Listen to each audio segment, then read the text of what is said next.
Rise of independent Singapore. In 1965, a humid breeze swept through the streets of Singapore. The nation, freshly severed from Malaysia, stood at a daunting crossroads. Independence had not been won by war or negotiation, but by rejection.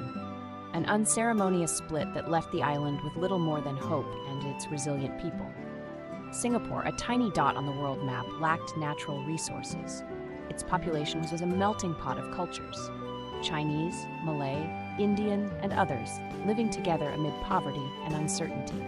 Yet what Singapore lacked in wealth, it made up for in determination. Kuan Yew, the first prime minister, stood before a crowd at the Padang, delivering a speech that would shape the country's destiny.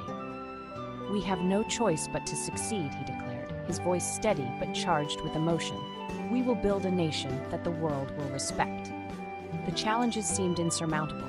Unemployment hovered around 14%, housing conditions were dire, and ethnic tensions threatened stability. But beneath the surface lay an iron will. The government moved swiftly. With the formation of the Housing Development Board, HDB, Singapore began constructing affordable homes. In a matter of years, shantytowns transformed into high-rise apartments. Every family, regardless of background, had a place to call home.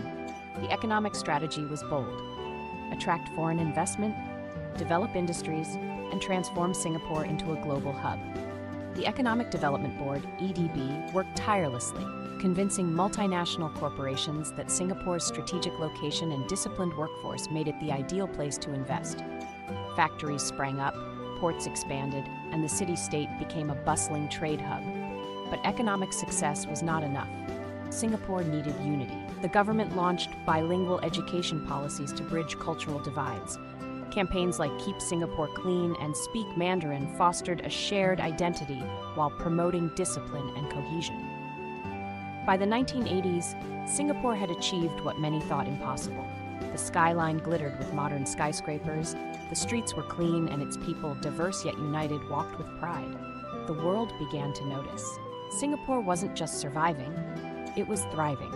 A nation once dismissed as too small and vulnerable had become a model of success. Today, Singapore's story serves as a reminder that even the smallest nations can achieve greatness through vision, resilience, and unity. From its humble beginnings, it has risen as a beacon of hope, proving that independence is not just about standing alone.